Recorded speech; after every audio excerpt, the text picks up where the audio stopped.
Bonjour à tous et bienvenue dans ce groupe pour ceux qui viennent d'arriver. Je m'appelle Ahmed Ngando et je suis l'administrateur de ce groupe. Alors, j'aimerais faire deux remarques qui me semblent très pertinentes à certaines personnes parce qu'il y a beaucoup de personnes, comme je vous dis, qui me posent pas mal de questions, notamment sur les certifications, sur les formations à passer pour monter rapidement en compétences afin de se faire embaucher dans une entreprise. Ok, donc il faut savoir que les certifications, c'est pour moi c'est un très gros business. Alors, si vous regardez mon profil LinkedIn, j'ai pas mal d'expérience, mais je n'ai pas beaucoup de certifications que ça est en réseau.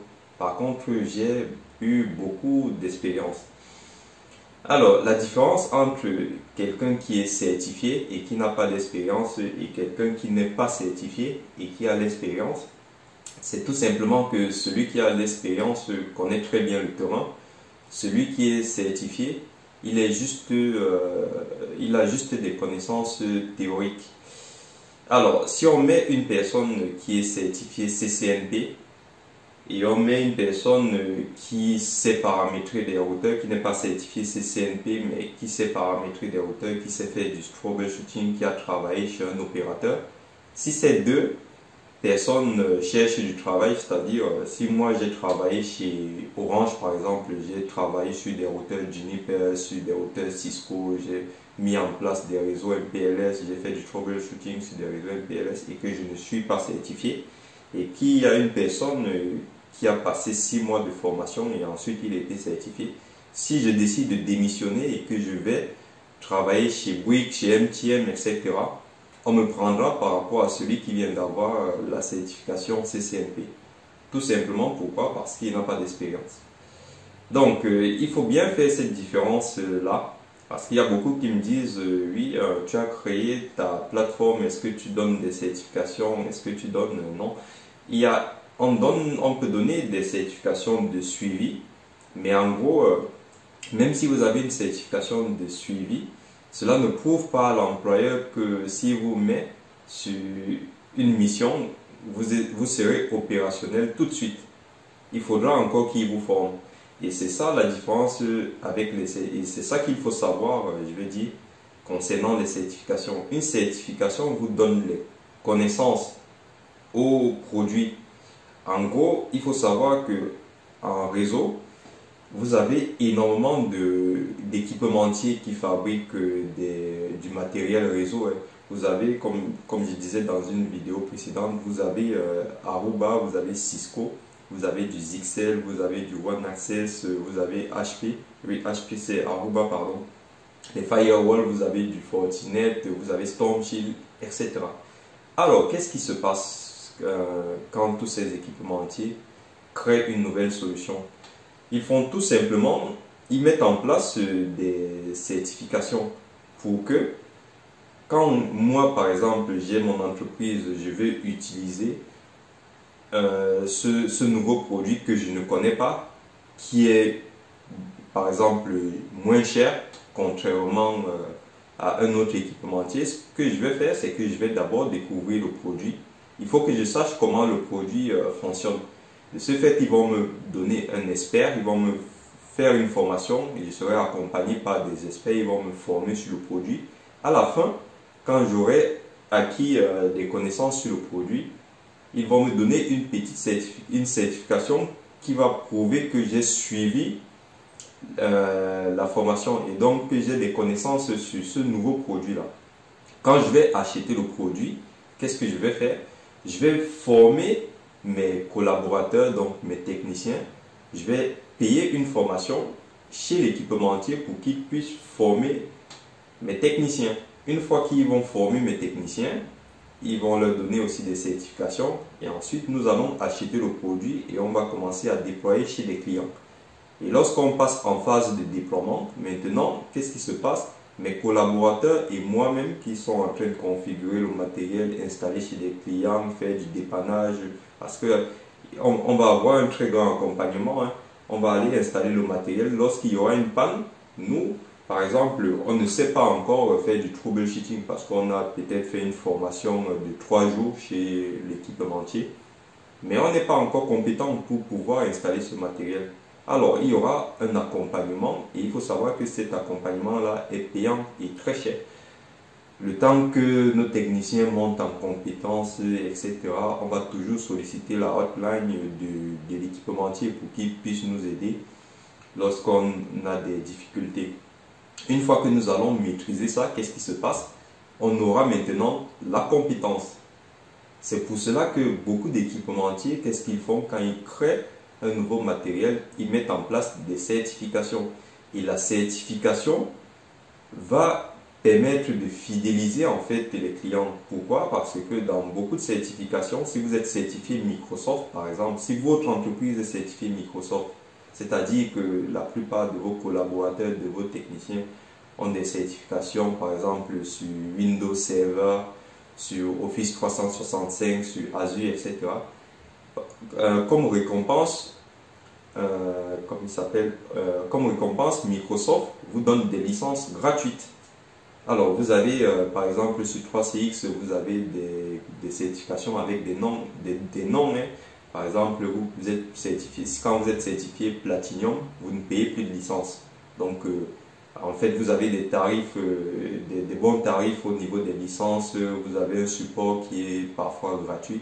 Donc, ils s'arrangent comme ça. Et du coup, la certification est devenue un très très gros business parce qu'il y a énormément de produits sur le marché.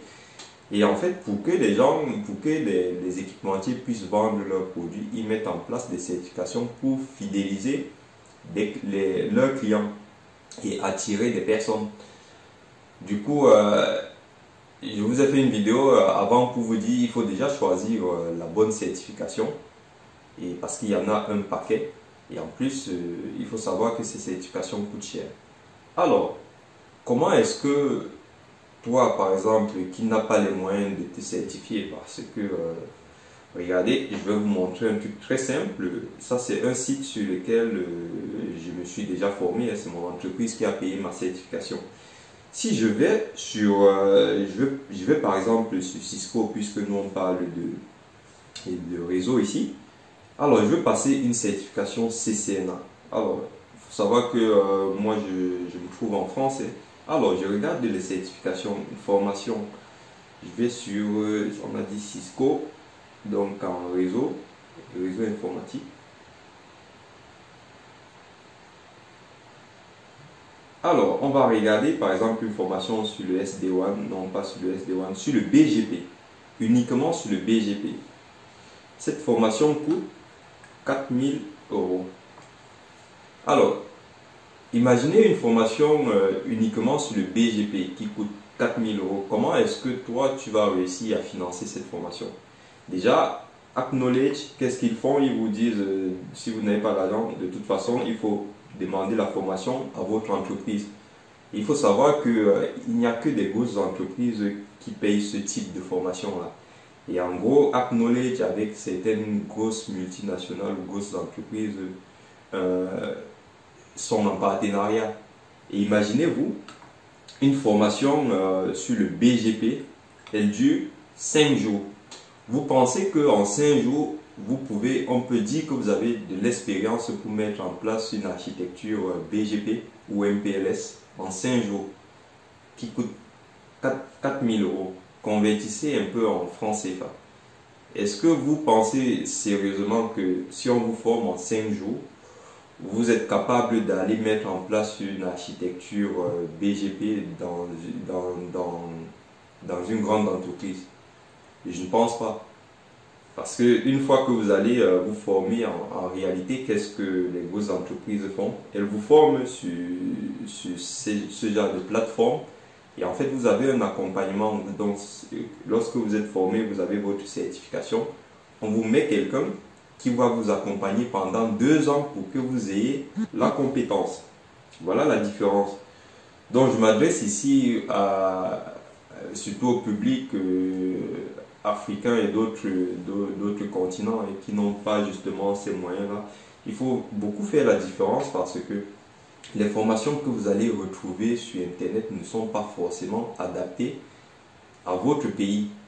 Il faut savoir qu'en Afrique, par exemple, on est encore pas mal en retard sur certaines technos, mais vous allez trouver plein de cours qui ne traitent pas du tout des sujets de nos continents à nous.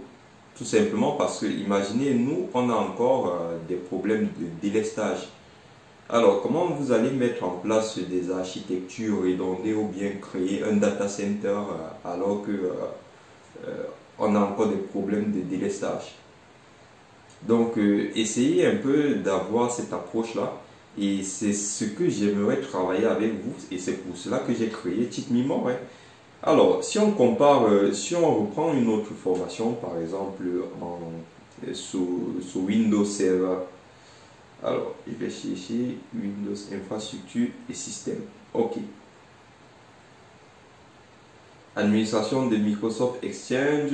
Non, on va chercher Windows Server s'il y en a. Voilà. Windows Server, regardez. On vous donne administrer le rôle du serveur web 2IS. Windows Server 2012. Alors, la formation coûte 2750 €. Alors, chez TeachMeMore, j'ai créé une formation sur Windows Server où j'ai mis tous les rôles. Et ça, ce sont les formations que j'ai créées en fonction des expériences que j'ai eues en entreprise. Alors, Windows Server, ma formation, elle est à combien? Elle est à 9 € actuellement en promo. Si je lis la suite, vous avez 40 leçons. Vous avez tous vos rôles AD, DS, BitLocker, DHCP, DSF, vous avez tout. Et je vais encore rajouter quelques rôles. Alors, pourquoi j'ai créé une formation comme ça? Parce que moi, je ne trouve pas normal qu'on ne puisse pas donner aussi la chance à certaines personnes de certains continents pour qu'ils puissent se former aussi avec des tarifs qui me semblent très arrangeants pour eux, voilà, parce que tout le monde doit aussi se former. Et comme je vous disais dans une vidéo précédente, voilà, on va travailler dessus, on va même passer par une association finalement pour que tout le monde puisse avoir la chance voilà, de se former. Mais quand vous, voilà, j'ai des personnes qui me posent ces questions-là. Oui, je veux me certifier sur AWS, je veux me certifier sur, voilà, sur l'automatisation, sur plein de trucs. Est-ce que réellement ces certifications vont vous permettre de pouvoir avoir du travail en fonction du pays ou du continent où vous êtes? Est-ce que vous avez réellement besoin? Alors, moi j'ai plein de cursus là, je vais créer un cursus tout à l'heure sur lequel nous allons travailler. Et moi je vais travailler essentiellement avec des personnes qui voudraient créer du travail, c'est-à-dire créer des entreprises pour embaucher des personnes, créer du travail pour régler des problématiques de leur pays. Ce n'est pas pour avoir 1000 certifications pour se dire oui, je veux qu'une multinationale m'embauche, etc. Vous savez comment ça se passe au pays déjà. Moi, le conseil que je peux vous donner, c'est en fonction du pays où vous êtes, regardez déjà le nombre d'entreprises qui recrutent. Regardez si vous avez de grosses entreprises, parce qu'en réseau, il y a beaucoup de sujets. Là, on ne parle même pas encore de la cybersécurité. Mais il faut savoir qu'avec cet épisode de Covid, là, il y a énormément de très grosses entreprises qui ont énormément de moyens, des milliards, mais qui se sont fait hacker.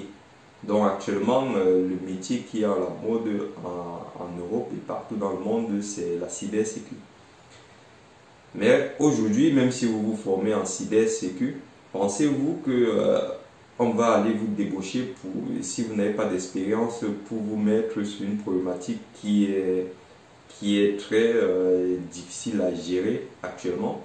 Parce que, comme je vous dis, il y a des grosses entreprises qui ont énormément de moyens, qui payent des ingénieurs de sécurité pour sécuriser leur infrastructure, mais ils se font hacker. Alors, quand je vois des gens qui me disent oui, je veux me former en cybersécurité, etc., Alors, il faut vous former hein, si vous avez du temps, si vous avez des moyens, etc. Il n'y a pas de souci, formez-vous. Moi, j'encourage aussi les gens à passer des certifications, mais passer des bonnes certifications et surtout passer, comment on dit ça, bosser sur des logiciels ou bien des cours pour résoudre les problématiques de votre pays. Donc, n'essayez pas d'aller plus loin en se disant je vais maîtriser tout parce que réellement, quand vous apprenez, parce qu'il y a beaucoup de théories dans tout ce qu'on est en train de se dire là, mais quand vous apprenez, lorsque vous allez sur le terrain, la plupart des choses que vous avez appris, vous ne les mettez pas en œuvre. Voilà. Donc c'est ce que j'avais à vous dire et aussi ce que je voudrais vous rapporter, c'est que pour avoir beaucoup de visibilité, maintenant qu'on y est, créez-vous des profils LinkedIn. C'est très important d'avoir un profil LinkedIn. Ça donne beaucoup de visibilité aux recruteurs du monde entier.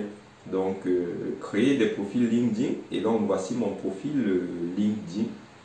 Et si vous voyez, je vous invite donc aussi à aller regarder à peu près mon profil LinkedIn pour voir à peu près quel cursus j'ai eu. Donc là, par exemple, si je viens là, vous allez voir que voilà, j'ai eu aussi mes certifications Cisco, CCNA, etc. Je n'ai pas eu le CCNP comme beaucoup de gens me disent oui, je veux avoir du CCNP. Par contre, j'ai travaillé chez Orange sans CCNP et j'ai fait du support niveau 2. Donc j'ai travaillé sur des technologies comme du Juniper, sur des cœurs de réseau. Voilà, j'ai fait plein de trucs. Donc j'ai fait du Windows Server.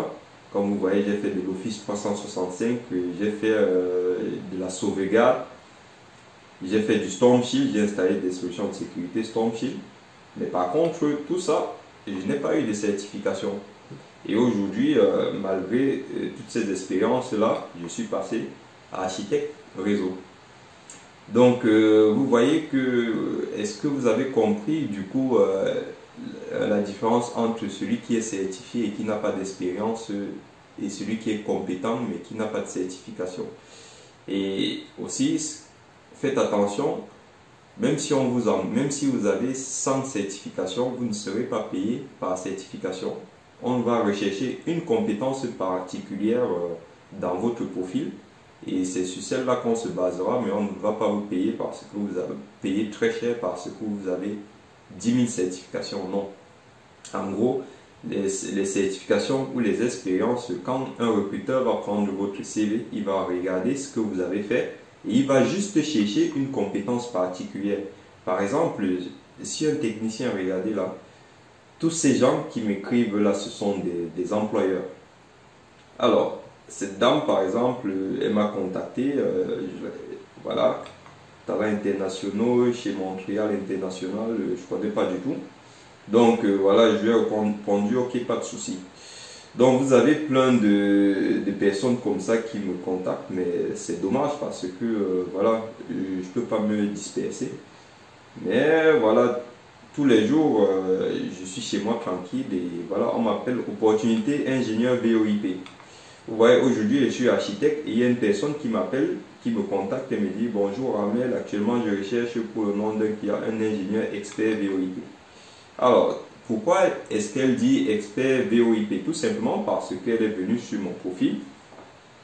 Elle a regardé mes expériences comme ça et elle s'est rendue compte que voilà, j'ai travaillé chez SFR, j'ai travaillé chez Orange, je n'ai que faire des missions en réseau.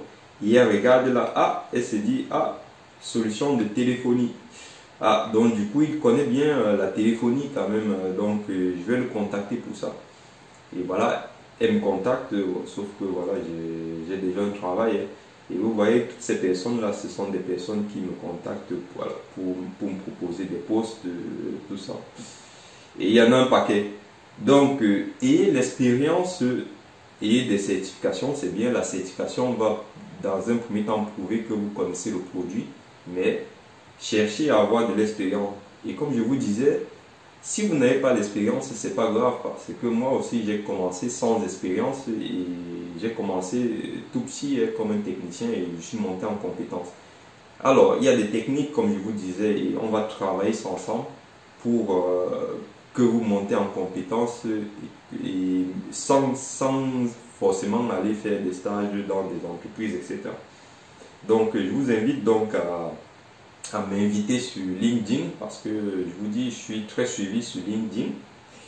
Beaucoup de personnes me contactent et une fois qu'on sera tous en relation, moi je pourrais, en fonction de la formation qu'on va faire ensemble sur TeachMeMore, je pourrais aussi présenter vos profils à certaines personnes. Donc moi je pourrais certifier aussi à certains employeurs que j'ai travaillé avec vous. C'est comme ça qu'il faudrait réfléchir. Voilà, c'est tout ce que j'avais à vous dire et j'espère que vous allez comprendre les enjeux parce que voilà, je préfère faire beaucoup de com. J'avais plein de cours à enregistrer sur ma plateforme, mais à un moment donné, j'ai dit stop parce que bon, voilà, je voulais d'abord qu'on comprenne des enjeux, qu'on discute ensemble, qu'on puisse comprendre le projet sur lequel j'ai envie qu'on travaille ensemble. Et une fois que j'aurai le maximum de personnes, donc continuez à vous inscrire, continuez à inviter vos amis, vos cousins, etc. à vous inscrire dans le groupe, à aller voir la plateforme. Et une fois qu'on aura atteint un certain quota, je vais commencer à lancer des formations qui seront très accélérées pour que vous maîtrisez rapidement le réseau sans faire beaucoup de théorie, sans même chercher à avoir les CCNA. Et je pense qu'avec toutes les formations que je vais mettre en place, vous aurez la chance de créer votre entreprise pour pouvoir avoir du travail demain. Je vous dis merci pour m'avoir écouté et à bientôt.